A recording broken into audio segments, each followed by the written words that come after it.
Hi all the real civil engineering ടീമിന്റെ മറ്റൊരു പുതിയ വീഡിയോയിലേക്ക് എല്ലാവരെയും സ്വാഗതം ചെയ്യുന്നു. ഇന്ന് നമ്മൾ കെ സ്മാർട്ടിലൂടെ നമ്മളൊരു പ്ലാൻ സബ്മിറ്റ് ചെയ്യുകയാണ്. അപ്പം അതിന്റെ പ്രൊസീജിയർ എന്താണെന്നാണ് നമ്മളിവിടെ ഇന്നത്തെ ക്ലാസ്സിൽ പ്രസന്റ് ചെയ്യുന്നത്. കെ സ്മാർട്ട് പ്രൊവൈഡ് ചെയ്തിട്ടുള്ള ഒരു ഡ്രോയിങ് ഫയൽ നമുക്ക് ഡൗൺലോഡ് ചെയ്യേണ്ടതുണ്ട്. കെ സ്മാർട്ട് എന്നുള്ള സൈറ്റ് എടുക്കുന്നു. ലോഗിൻ ഒന്നും ചെയ്യേണ്ട. നമുക്ക് സാധാരണ താഴേക്ക് പോയി കഴിഞ്ഞാൽ ബിൽഡിംഗ് പെർമിറ്റ് എന്നുള്ള ഓപ്ഷൻ ഉണ്ട്. ആദ്യമായിട്ടാണ് ഈ പറയുന്ന കെ സ്മാർട്ട് പഠിക്കുന്ന ആളുകളാണെങ്കിൽ അവർ ഈ പറയുന്ന പ്രൊസീജിയർ തന്നെ കൃത്യമായിട്ട് ഫോളോ അപ്പ് ചെയ്യുക. അപ്പോൾ അതിൽ ബിൽഡിംഗ് പെർമിറ്റ് എന്നുള്ള ഓപ്ഷൻ എടുത്തതിന് ശേഷം താഴോട്ട് പോയി കഴിഞ്ഞാൽ അതിൽ ലൈസൻസ് യൂസർ മാനുവൽ എന്നുള്ള ഓപ്ഷൻ കാണാം. ഇതിൽ training videos K smart provide ചെയ്തിട്ടുള്ള ട്രെയിനിങ് വീഡിയോസ് കൊടുത്തിട്ടുണ്ട്. അപ്പോൾ അത് ആവശ്യമുള്ളവർക്ക് അത് കാണാം. അതുപോലെ തന്നെ ലൈസൻസ് രജിസ്ട്രേഷൻ ഡീറ്റെയിൽസ് ഒക്കെ അവർ ഇതിൽ കൊടുത്തിട്ടുണ്ട്. PDF ഫയലായിട്ടൊക്കെ നമുക്ക് വേണമെങ്കിൽ ഡൗൺലോഡ് ചെയ്ത് അതൊക്കെ വായിച്ച് നോക്കാം. ഓക്കെ, നമ്മളിവിടെ ചെയ്യുന്നത് ലൈസൻസ് യൂസർ മാനുവൽ എന്നുള്ളത് നമ്മൾ ക്ലിക്ക് ചെയ്യുകയാണ്. ഇവിടെ നമുക്കായിട്ട് ഒരു 3 ഓട്ടോകാഡ് ഫയൽ വന്നിട്ടുണ്ട്. 2 DWG ഫയലും മൂന്നാമത്തെ ഒരു DXF ഫയലും വന്നിട്ടുണ്ട്. അതായത് നമുക്കിത് 3ഉം ഡൗൺലോഡ് ചെയ്യാം. ഡൗൺലോഡ് ചെയ്തിട്ട് എന്താണെന്ന് നോക്കാം. ഓക്കെ, ഏറ്റവും ആദ്യത്തെ എന്ന് പറഞ്ഞാൽ സിംഗിൾ ഫാമിലി റെസിഡൻഷ്യലിന്റെ ലെയർ മെട്രിക് സിസ്റ്റം ആണ്. നമുക്കറിയാലോ, ഞാൻ ആദ്യത്തെ വീഡിയോയിൽ പറഞ്ഞ മാതിരി തന്നെ ഈ പറയുന്നത് ഒരു ലെയർ മെട്രിക് സിസ്റ്റം ആണ് ഇവർ പ്രൊവൈഡ് ചെയ്യുന്നത്. ഈ ലെയർ മെട്രിക് സിസ്റ്റം നമ്മൾ എന്ത് ചെയ്യണം, നമ്മൾ വരച്ച മുന്നേ നമ്മൾ പ്രിപ്പയർ ചെയ്ത് വെച്ച ഡ്രോയിങ്ങിലേക്ക് നമ്മളത് കോപ്പി പേസ്റ്റ് ചെയ്യാണ് ചെയ്യുന്നത്. ഓക്കെ, എന്നിട്ട് അവിടുത്തെ ലെയറുമായിട്ട് അവിടുത്തെ ലൈൻസുമായിട്ട് അത് മെർജ് ചെയ്ത് എടുത്തിട്ടാണ് നമ്മൾ ഇതിലേക്കുള്ള IBBMs ചെയ്യുന്ന പോലെ തന്നെ ഇതിന്റെ ഫയൽ പ്രിപ്പയർ ചെയ്യുന്നത്. ഓക്കെ, അപ്പൊ നമ്മൾ ആദ്യം ചെയ്യേണ്ടത് ഈ 3 ഫയലുകൾ ഡൗൺലോഡ് ചെയ്യുക. ഈ 3 ഫയലുകൾ എന്താണെന്നാണ് അടുത്ത് ഞാൻ പറയാൻ പോകുന്നത് കേട്ടോ. അപ്പൊ ഏറ്റവും ആദ്യത്തെ ഫയല് സിംഗിൾ ഫാമിലി റെസിഡൻഷ്യൽ എന്ന് പറയും. നമുക്ക് നോക്കിക്കഴിഞ്ഞാൽ ഇതാണ് ഓപ്പൺ ചെയ്ത് വരുമ്പോൾ കാണാൻ സാധിക്കാം. ഇവിടെ പലർക്കും ഉള്ള ഇഷ്യൂ ആണ്, എനിക്കും ആദ്യം ഉണ്ടായിരുന്നു. കാരണം പലരും ലോവർ വേരിയന്റ് ഓട്ടോകാഡ് ആണ് ഉപയോഗിക്കുന്നെങ്കിൽ നമുക്കൊരു ഇത് ചിലപ്പോൾ ഓപ്പൺ ആവാൻ ബുദ്ധിമുട്ടായിരിക്കും. അപ്പൊ അങ്ങനെ വന്നു കഴിഞ്ഞാല് പ്രത്യേകിച്ച് ഇത്രയേ ഉള്ളൂ, നമുക്ക് കൺവേർഷൻ ഓൺലൈനായിട്ട് നമുക്ക് ചെയ്യാം. ഓക്കെ, അപ്പൊ നമ്മൾ just convert DWG to lower version എന്ന് അടിച്ചു കൊടുത്തു കഴിഞ്ഞാൽ ഏറ്റവും ആദ്യം വരുന്ന ടാബ് നമ്മൾ ക്ലിക്ക് ചെയ്യാം. ഓക്കെ, ഓൺലൈനായിട്ട് നമുക്ക് ഇത് കൺവേർഷൻ ചെയ്യാനുള്ള ഓപ്ഷൻ ഉണ്ട്. നമ്മുടെ ആ ഫയല് നമുക്ക് കിട്ടിയിട്ടുള്ള ഫയല് ഇതിലേക്ക് അപ്ലോഡ് ചെയ്ത് കൊടുക്കുക. ചൂസ് ഫയലിൽ ഞാൻ അതിൽ ഈ വേർഷൻ ചേഞ്ച് ചെയ്യാനുള്ള ഓപ്ഷൻസ് ഉണ്ട്. അപ്പൊ നമ്മുടെ വേർഷൻ ഏതാണോ അതിന്റെ താഴത്തെ ഒരു വേർഷൻ ആക്കി സെലക്ട് ചെയ്തിട്ട് നമുക്ക് സ്റ്റാർട്ട് ചെയ്യുക. അത് ഡൗൺലോഡ് ചെയ്തെടുത്താൽ നമുക്ക് ഇത് ഓപ്പൺ ആയി വരുന്നതായിരിക്കും. ലേറ്റസ്റ്റ് വേർഷൻ ഓട്ടോകാഡ് ഉപയോഗിക്കുന്ന ആളുകൾക്ക് ഇങ്ങനൊരു പ്രശ്നം വരത്തില്ല. ഓക്കെ, അപ്പൊ നമുക്ക് ഓപ്പൺ ആയി വന്നിട്ടുള്ളത് ഇങ്ങനൊരു ഫയലാണ്. ഓക്കെ, ഇപ്പൊ ഇതിൽ 1 to 18 സ്റ്റെപ്പ് അവർ ഒരു സ്റ്റെപ്പ് വൈസ് തന്നെ അവർ നമുക്കത് പ്രൊവൈഡ് ചെയ്തിട്ടുണ്ട്. നമ്മൾ ഓരോ സ്റ്റെപ്പുകളും കംപ്ലീറ്റ് ചെയ്യുന്നതിലൂടെ ഇപ്പോൾ നമുക്ക് റെഡി ടു സബ്മിറ്റ് എന്ന രീതിയിലുള്ള കെ സ്മാർട്ടിന്റെ ഫയല് നമുക്ക് തയ്യാറായി വരും. അപ്പൊ അതുകൊണ്ട് ഒന്നാമത്തെ നമുക്ക് എല്ലാവരും ഡൗൺലോഡ് ചെയ്ത് എടുത്ത് സൂക്ഷിച്ചു വെച്ചേക്കുക. ഏത് ഡ്രോയിങ് ചെയ്യുമ്പോഴും നമ്മളത് ഓപ്പൺ ആക്കി വെക്കണം. ഓക്കെ, ഇനി രണ്ടാമത്തെ ഒരു DWG ഫയൽ, അതായത് രണ്ടാമത്തെ ഒരു ഫയൽ ഇത് ഡൗൺലോഡ് എന്നുള്ള എടുക്കുന്നതും DWG ഫയലാണ്.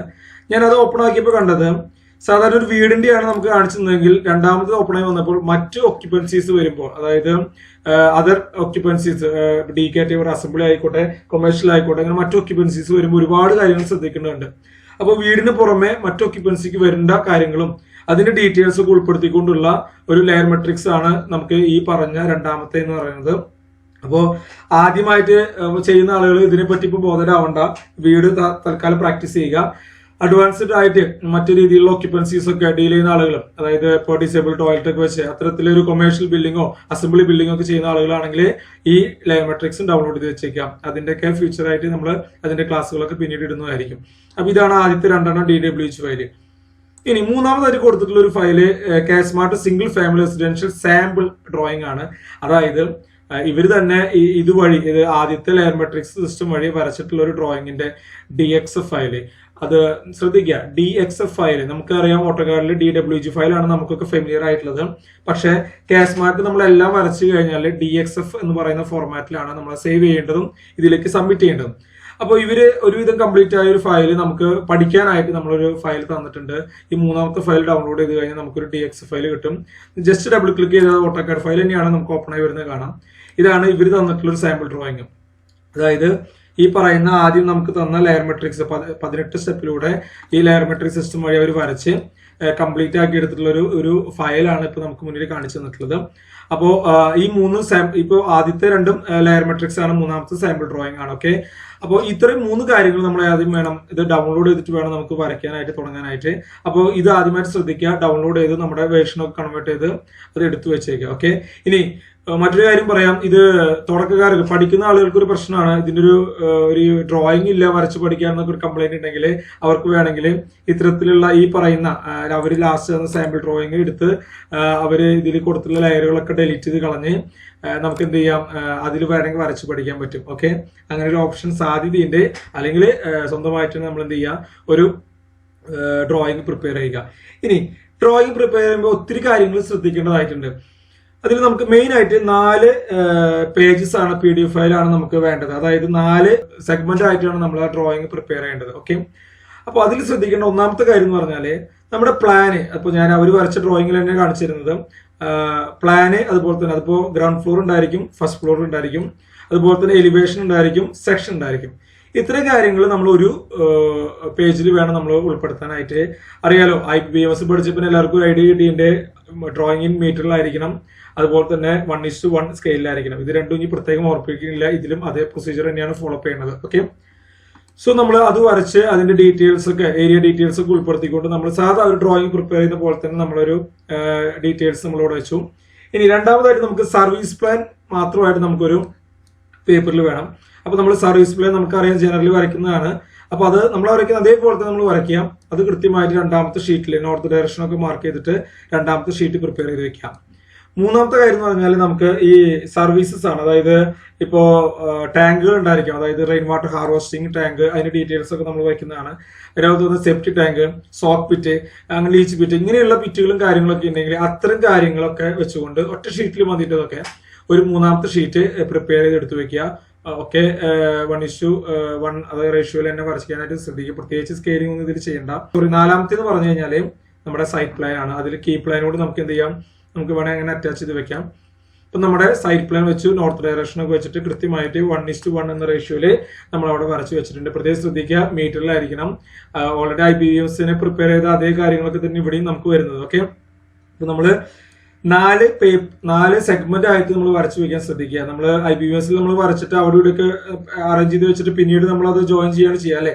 ഇവിടെ അങ്ങനെയൊന്നല്ല, നമുക്ക് 4 സെഗ്മെന്റ് ആണ് ഇവർ പറയുന്നത്. പ്രത്യേകിച്ച് റെസിഡൻഷ്യൽ കേസിൽ ഒന്ന് പ്ലാന്, സെക്ഷൻ, എലിവേഷൻ ഒക്കെ ഉൾപ്പെടുത്തിക്കൊണ്ട് ഒരു സെഗ്മെന്റ്, രണ്ടാമത്തെ സെഗ്മെന്റ് സർവീസ് ഡ്രോയിങ് വെച്ചിട്ടുള്ള സെഗ്മെന്റ് ആണ്, മൂന്നാമത്തെ സെഗ്മെന്റ് നമ്മുടെ സർവീസ്, അതായത് സെപ്റ്റി ടാങ്ക്, അതുപോലെ തന്നെ റെയിൻ വാട്ടർ ഹാർവെസ്റ്റിംഗ്, അത്തരം കാര്യങ്ങളൊക്കെ ഉൾപ്പെടുത്തിക്കൊണ്ടുള്ളതാണ് നാലാമത്തെ നമ്മുടെ സൈറ്റ് പ്ലാൻ. സൈറ്റ് പ്ലാൻ ആകുമ്പോൾ ഷീറ്റൊക്കെ ഒത്തിരി വലുതായിരുന്നു അറിയാം. അതില് നമ്മൾ വേണ്ട ഡീറ്റെയിൽസും എഞ്ചിനീയറുടെ സർട്ടിഫിക്കേഷനും ഒക്കെ ഉൾപ്പെടുത്തിക്കൊണ്ട് വില്ലേജ് കവറേജ് FSA ഒക്കെ ഉൾപ്പെടുത്തിക്കൊണ്ട് നമ്മൾ പ്രിപ്പയർ ചെയ്യാനായിട്ട് പ്രത്യേകം ശ്രദ്ധിക്കുക. അപ്പൊ ഇതാണ് നമുക്ക് ആദ്യമായിട്ട് തന്നെ നമ്മൾ ഒരു ഡ്രോയിങ് പ്രിപ്പയർ ചെയ്യുമ്പോൾ ശ്രദ്ധിക്കേണ്ട കാര്യങ്ങൾ. ഇനി നമുക്ക് തൊട്ടടുത്ത് നമ്മളിപ്പോ പറഞ്ഞല്ലോ, ഒരു ഡ്രോയിങ് നമ്മൾ വരയ്ക്കുന്നതിന് മുന്നേ തന്നെ നമ്മൾ എന്ത് ചെയ്യുന്നുണ്ട്, എടുത്തു വെക്കണം. അതായത് നമ്മുടെ തൊട്ടടുത്ത് അവർ തന്നിട്ടുള്ള ലെയർ മെട്രിക്സ് എടുത്തു വെക്കണം എന്ന് ഞാൻ പറഞ്ഞിരുന്നു. ഓക്കെ, ആ ലെയർ മെട്രിക്സിൽ ഇത്തരം കാര്യങ്ങളൊക്കെ അവിടെ വീണ്ടും എക്സ്പ്ലെയിൻ ചെയ്യുന്നുണ്ട്. അതായത് the drawing shall be prepared, എല്ലാവർക്കും സാധാരണക്കാരനെ ഓപ്പൺ ചെയ്ത് മനസ്സിലാവുന്നുണ്ട്. 1:1 റേഷ്യോയിലായിരിക്കണം, മീറ്റർ ആയിരിക്കണം യൂണിറ്റ്, ഞാൻ ഓൾറെഡി പറഞ്ഞു. പിന്നെ അതുപോലെ തന്നെ മൾട്ടി ലൈൻ ടെസ്റ്റുകൾ അവോയ്ഡ് ചെയ്യണമെന്ന് പറഞ്ഞിട്ടുണ്ട്. അപ്പൊ സാധാരണ നമ്മളൊക്കെ വരയ്ക്കുമ്പോൾ മൾട്ടി ലൈൻ ടെസ്റ്റ് ആയിട്ട് വരിക. അതായത് നമുക്ക് ഇത് നോക്കുകയാണെങ്കിൽ ഇത് മൾട്ടി ലൈൻ ടെസ്റ്റ് ആയിട്ടായിരിക്കും സാധാരണ വരയ്ക്കുമ്പോൾ വരിക. അപ്പൊ നമുക്ക് ഇതിപ്പോ സിംഗിൾ ലൈൻ ടെസ്റ്റ് ആക്കി മാറ്റണമെങ്കിൽ നമുക്ക് ജസ്റ്റ് ഒന്ന് എക്സ്പ്ലോർ ചെയ്താൽ മതി. നമ്മുടെ ഓട്ടോകാഡ് ട്യൂട്ടോറിയൽ പറയുന്നുണ്ട്, ജസ്റ്റ് എല്ലാം സെലക്ട് ചെയ്യുക, എക്സ് എൻ്റർ എന്ന് കൊടുത്തു കഴിഞ്ഞാൽ അത് എക്സ്പ്ലോർ ചെയ്ത് കിട്ടും. അപ്പൊ അത് സിംഗിൾ ടെക്സ്റ്റ് ആയിട്ട് മാറിക്കോളും. ഓക്കെ, അപ്പോൾ നോർമലി നമ്മൾ വരയ്ക്കുമ്പോൾ അതൊരു മൾട്ടി ലൈൻ T എൻ്റർ കൊടുത്തിട്ട് നമ്മൾ ടെക്സ്റ്റ് കൊടുക്കുകയാണെങ്കിൽ മൾട്ടി ലൈൻ ടെക്സ്റ്റ് ആണ്. അപ്പൊ നമുക്ക് ഇവിടേക്ക് പ്രിപ്പയർ ചെയ്യാൻ പ്രത്യേകം ശ്രദ്ധിക്കാം. മൾട്ടി ലൈൻ ടെക്സ്റ്റ് പാടില്ല എന്നൊരു പറഞ്ഞുകൊണ്ട് എന്ത് ചെയ്യുക, ജസ്റ്റ് എല്ലാ ടെക്സ്റ്റുകളും നമ്മൾ സെലക്ട് ചെയ്തിട്ട് എക്സ്പ്ലോർ ചെയ്താൽ മതി. എക്സ് എൻ്റർ എന്ന് കൊടുത്തു കഴിഞ്ഞാൽ അത് മാറിക്കിട്ടും. പിന്നെ പലരും വോൾസിലൊക്കെ ഓരോ ഹാച്ചിങ് ഒക്കെ കൊടുക്കാറുണ്ട്. ഇവിടെ അതൊന്നും വേണ്ട, നമ്മൾ IPBMSൽ ചെയ്തിട്ടില്ല. അത് ഇവിടെയും ഓർത്ത് വെക്കുക. അനാവശ്യമായിട്ടുള്ള ഹാച്ചിങ്ങും മറ്റു കാര്യങ്ങളൊക്കെ അവോയ്ഡ് ചെയ്യുക. ഞാൻ പറയുകയാണെങ്കിൽ ഈ ടെംപ്ലേറ്റുകളും ആവശ്യമില്ലെങ്കിൽ നമുക്കത് കളയാം. ഓക്കെ, ഈ ഒരു കേസിൽ നമുക്ക് ആവശ്യമില്ല ജനറൽ ആയിട്ട്. അപ്പൊ നമ്മൾ ഇവിടെ ശ്രദ്ധിക്കേണ്ടത് മൾട്ടി ലൈൻ ടെക്സ്റ്റ് എന്ന് പറയുന്നത് അവോയ്ഡ് ചെയ്യാൻ പറഞ്ഞിട്ടുണ്ടെങ്കിൽ നമ്മൾ ടെക്സ്റ്റുകളൊക്കെ നമ്മൾ എക്സ്പ്ലോർ ചെയ്ത് കഴിഞ്ഞാൽ അത് സിംഗിൾ ലൈൻ ടെസ്റ്റുകളായി മാറിക്കോളും. ഓക്കെ, ദെൻ ബ്ലോക്കുകൾ, റെഫറൻസുകൾ. നമുക്കറിയാം ബ്ലോക്കുകളൊന്നും പാടില്ല. അപ്പൊ അതിനർത്ഥം നമ്മൾ ഇവിടെ കുറെ ചിഹ്നങ്ങളൊക്കെ കൊടുത്തിട്ടുണ്ടല്ലേ. ഇതൊക്കെ നമുക്ക് സിംഗിൾ ആയിട്ട് വരണമെങ്കിൽ നമുക്ക് എക്സ്പ്ലോർഡ് എന്നുള്ള ഓപ്ഷനാണ് സെലക്ട് ചെയ്യേണ്ടത്. കംപ്ലീറ്റ് ഡ്രോയിങ് നമുക്ക് സെലക്ട് ചെയ്തിട്ട് എക്സ്പ്ലോർഡ് ചെയ്യാം. നമുക്കറിയാം പല കാര്യങ്ങളും അവിടെ നിന്ന് ഒരു ഡ്രോയിങ് കോപ്പി ചെയ്ത് വെച്ചിട്ടാണ് നമ്മൾ ചെയ്യുക അല്ലെ. ഇതുപോലത്തെ ഹാച്ചിങ് ഒക്കെ നമ്മൾ കൊടുത്തിട്ടുണ്ടാവും. ഇതൊക്കെ നമ്മൾ ഇവിടെ നോക്കി കാണാം, ഒക്കെ സിംഗിൾ ലൈൻ ആയിട്ട് നമുക്ക് എടുക്കുന്നുണ്ടാവും അല്ലെ. അതിനർത്ഥം ഇതാണ്, അവരൊക്കെ എന്ത് ചെയ്തു, എല്ലാം ചെയ്തതിനു ശേഷം എക്സ്പ്ലോർഡ് ചെയ്തു പൊട്ടിച്ചു. അപ്പൊ എന്താ, എല്ലാം സിംഗിൾ ആയിട്ട് മാറി. ഓക്കെ, എല്ലാവരും ഇപ്പൊ ഇങ്ങനെ ഒരു ചിത്രം കൊടുത്തിട്ടൊക്കെ അവർക്ക് എന്ത് ചെയ്യാം, എക്സ്പ്ലോർഡ് ചെയ്യാൻ ഓപ്ഷൻ ഉണ്ട്. ഓരോ സിംഗിൾ ഒബ്ജക്റ്റ് ആയിട്ടാണ്, ലൈൻസ് ആയിട്ടാണ് ഇവിടെ കാണാൻ സാധിക്കുക. അപ്പൊ എക്സ്പ്ലോർഡ് എന്നുള്ള കമാൻഡ് എക്സ് എൻ്റർ കേട്ടോ പഠിച്ചു വെക്കാം. മൾട്ടിലൈൻ ടെക്സ്റ്റ് ഓക്കെ ആയി, അവോയ്ഡ് ബ്ലോക്ക് ഓക്കെ ആയി. ഹാച്ചസ്, ഇന്റർകണക്ടർ ഹാച്ചസ് ഞാൻ ഓൾറെഡി പറഞ്ഞു. അത്ര ഹാച്ചസ് ഒക്കെ പരമാവധി അവോയ്ഡ് ചെയ്യുക. ആവശ്യമില്ലാത്ത ഭംഗിയൊന്നും ഇവിടെ നമുക്ക് കാണിച്ചു കൂട്ടണ്ട. ഓക്കെ, ദെൻ ലൈൻ വെയിറ്റ് നമ്മുടെ ഓട്ടോകാഡിലുള്ള അതേ കാര്യം തന്നെയാണ്. ലൈൻ വെയിറ്റ്, തിക്നെസ്, അതിന്റെ അത് മറ്റു കാര്യങ്ങളൊക്കെ നമുക്ക് നോർമലായിട്ട് ഡിഫോൾട്ടായിട്ട് ബൈലെയർ അല്ലെങ്കിൽ ഡിഫോൾട്ടായിട്ടാണ് നമുക്ക് എടുക്കേണ്ടത്.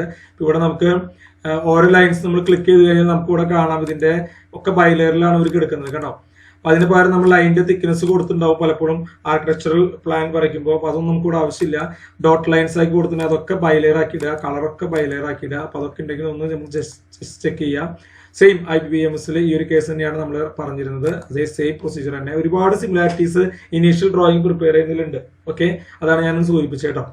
Avoid usage of zero layer എന്ന് പറഞ്ഞൊരു കാണാനുണ്ട്. ഇവിടെ നമ്മൾ ശ്രദ്ധിക്കേണ്ടത്, നമുക്ക് ഇതിപ്പോ അവർ വരച്ച ഒരു സാമ്പിൾ ഡ്രോയിങ് ആണ് വന്നിട്ടുള്ളത്. അപ്പോൾ അതില് ഒത്തിരി ലെയറുകൾ കാണുന്നുണ്ട്. ഓക്കെ, ഈ ലെയറുകൾ എന്ന് വെച്ച് കഴിഞ്ഞാല് നമ്മളിപ്പോ കോപ്പി പേസ്റ്റ് ചെയ്തിട്ട് ആ ലെയർ മെട്രിക്സ് കൊടുത്തിട്ടുള്ള ഫയലുകളാണ്. അപ്പൊ നമുക്ക് ഇനീഷ്യലി നമ്മൾ ചെയ്യുമ്പോൾ ഒരു ലെയർ നമ്മൾ പേര് സ്മാർട്ട് എന്ന് പറഞ്ഞ പേരിൽ നമ്മൾ ലെയർ ചെയ്ത് വെക്കുക. ഓക്കെ, ആ ലെയറിലേക്ക് സീറോ ലെയർ അല്ല ഉദ്ദേശിക്കുന്നത്. സീറോ ലെയർ ഓൾറെഡി നമുക്ക് ഓട്ടോമാറ്റിക് ഉണ്ടാവും എന്നറിയാം, ഈ ഓട്ടോകാഡിലേക്ക് എടുക്കുന്നുണ്ടാവും.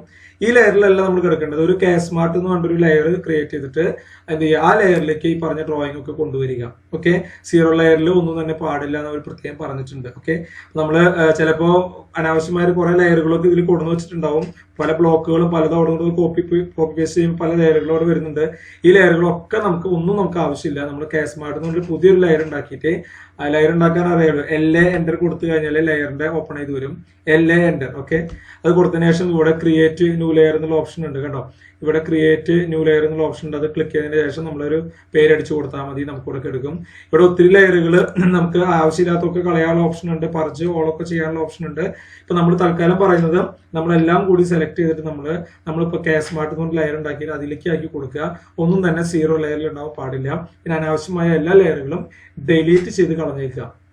ഓക്കെ, അപ്പോൾ വരയ്ക്കുമ്പോൾ അതൊക്കെ ഒന്ന് പ്രത്യേകം ശ്രദ്ധിച്ചുകൊണ്ട് വേണം അത് മുന്നോട്ട് പോകാനായിട്ട് കേട്ടോ. ഇത് ഞാൻ ഓൾറെഡി ഇപ്പൊ IPBMSൽ ചെയ്യുമ്പോഴും ഇതേ കേസ് ഫോളോ അപ്പ് ചെയ്യുന്നതുകൊണ്ട് തന്നെ എല്ലാവരും അതിനെപ്പറ്റി അവയർനെസ് ഉണ്ടായിരിക്കും എന്നാണ് ഞാൻ കരുതുന്നത്. ഓക്കെ, സോ അന്ന് പറഞ്ഞ അതേ കാര്യം റിപ്പീറ്റ് ചെയ്യാണ്. ഇതൊക്കെ ചെയ്യണമെങ്കിൽ ഓട്ടോകാഡ് എന്ന് പറയുന്ന സോഫ്റ്റ്വെയറിനെ പറ്റി ഡീപ്പായിട്ട് നോളജ് ഉണ്ടായിരിക്കണം, അല്ലെങ്കിൽ ഉണ്ടാക്കിയെടുക്കണം. അതുപോലെ തന്നെ ബില്ല് റൂൾസിനെ പറ്റിയിട്ടും നല്ല അവബോധം ഉണ്ടായിരിക്കണം. ഇത് രണ്ടും IPBMSന്റെ അതേ സിസ്റ്റം തന്നെയാണ്. എനിക്ക് കുറച്ച് സിമിലാരിറ്റി തോന്നിയുകൊണ്ടാണ് ഞാൻ രണ്ടും കൂടി കമ്പയർ ചെയ്ത് പറഞ്ഞത്. ഓക്കെ, ഫൈനലി അവർ പറഞ്ഞത് സേവ് ചെയ്ത് വെക്കേണ്ടത് DXF എന്ന് പറഞ്ഞ ഫോർമാറ്റിലാണ്. DXF ഫോർമാറ്റ് നമുക്ക് സേവ് ചെയ്യുമ്പോൾ തന്നെ നമുക്ക് കാണാൻ സാധിക്കും. ഇവര് നമ്മൾ ഫയലിൽ സേവ് കൊടുത്തു കഴിഞ്ഞാൽ അവര് നമുക്ക് ഓൾറെഡി ചോദിക്കും ഏത് ഫോർമാറ്റിലാണ് സേവ് ചെയ്യേണ്ടത്. അപ്പൊ അത്തരത്തിൽ നമ്മൾ വരുമ്പോൾ DWG എന്നുള്ളത് മാറ്റി DXF ആയിട്ട് സേവ് ചെയ്താൽ മതി. ഓക്കെ, അത് ഞാൻ ലാസ്റ്റ് നമുക്ക് ഫയൽ വരച്ച് കഴിഞ്ഞാൽ സേവ് ചെയ്യുമ്പോൾ ഒന്ന് കാണിച്ചു തരാം. അപ്പൊ ഇതാണ് ഇനീഷ്യലി നമുക്കൊരു ഡ്രോയിങ് പ്രിപ്പയർ ചെയ്യുമ്പോൾ ശ്രദ്ധിക്കേണ്ട കാര്യങ്ങൾ. ഓക്കെ, അപ്പോൾ അവർ ഈ പറയുന്ന ഇനീഷ്യലി ചാർട്ട് നമ്മൾ കൃത്യമായിട്ട് നമ്മൾ എന്ത് ചെയ്തു, നമ്മൾ ചെക്ക് ചെയ്തു, അത് ഉറപ്പിക്കുക. ഓക്കെ, ഇതിന് ശേഷം നമ്മൾ ഇനി തുടങ്ങേണ്ടത്, നമുക്ക് ഓരോ സ്റ്റെപ്പിലൂടെ കടന്നു പോകുമ്പോൾ നമുക്ക് ഇവിടെ കുറച്ച് കാര്യങ്ങൾ തന്നിട്ടുണ്ട്. ഇവിടെ ലൈൻസ്, നമ്മുടെ ഡയമെൻഷൻ ലൈൻസ് കൊടുക്കുന്നതിന്റെ ഫോർമാറ്റ് തന്നിട്ടുണ്ട്. ഇങ്ങനെ ഒത്തിരി കാര്യങ്ങളുണ്ട്. അതൊക്കെ നമ്മൾ ഇനി അതിലേക്ക് കോപ്പി പേസ്റ്റ് ചെയ്തിട്ട് അതിൽ എഡിറ്റ് ചെയ്തുകൊണ്ടാണ് ഇനി ഡ്രോയിങ് നമ്മൾ സ്റ്റാർട്ട് ചെയ്യുക. അപ്പോൾ നമ്മൾ ഡ്രോയിങ് വരയ്ക്കുന്നതിന് മുന്നേ ഒത്തിരി കാര്യങ്ങൾ ശ്രദ്ധിക്കേണ്ടതുണ്ട്. അതാണ് ഞാനിപ്പോൾ പറഞ്ഞത്. ഇതൊക്കെ നമ്മൾ നോക്കിക്കൊണ്ട് റെഡി ടു ഡ്രോയിങ് എന്ന രീതിയിൽ ഒരു പ്ലാൻ നമ്മൾ പ്രിപ്പയർ ചെയ്ത് എടുത്തു വെക്കുക എന്നുള്ളതാണ് ആദ്യത്തെ സ്റ്റേജ് എന്ന് പറയുന്നത്. ഓക്കെ, റെഡി ടു ഡ്രോയിങ് എന്ന രീതിയിൽ നമ്മളൊരു പ്ലാൻ പ്രിപ്പയർ ചെയ്ത് എടുത്തു വെക്കുക. ഇവിടെ നമ്മൾ ഡ്രോയിങ് ഇങ്ങനെ പ്രിപ്പയർ ചെയ്ത് എടുത്തു വെച്ചിട്ടുണ്ട്, ഓരോ സെഗ്മെന്റഡ് ആക്കിയിട്ട്. ഓക്കെ, അപ്പോൾ അത് എടുത്തു വെച്ചിട്ടുണ്ട്. ഇനി നമ്മൾ അടുത്ത സെക്ഷൻ ആയിട്ട് എന്ത് ചെയ്യണം, ഇതിന്റെ ലെയറുകളൊക്കെ കോപ്പി പേസ്റ്റ് ചെയ്ത രീതിയിൽ നമ്മൾ അത് ആ ഡ്രോയിങ് ആ ലെയറുകളൊക്കെ കൊണ്ടുവന്ന് നമ്മൾ മെർജ് ചെയ്യാൻ പോവുകയാണ്. ഓക്കെ, അപ്പൊ അതുകൊണ്ട് നമുക്ക് അടുത്ത വീഡിയോയിൽ നമ്മൾ ഇതിന്റെ ലെയറുകൾ എങ്ങനെ കോപ്പി പേസ്റ്റ് ചെയ്യാം, അതിന്റെ എങ്ങനെ ലാസ്റ്റ് ഫൈനൽ സ്റ്റേജിൽ DXF ആയിട്ട് സേവ് ചെയ്യാൻ നോക്കാം. ശേഷം നമുക്കത് ഓൺലൈനായിട്ട് സബ്മിറ്റ് ചെയ്യുകയും ചെയ്യാം. Okay, thank you.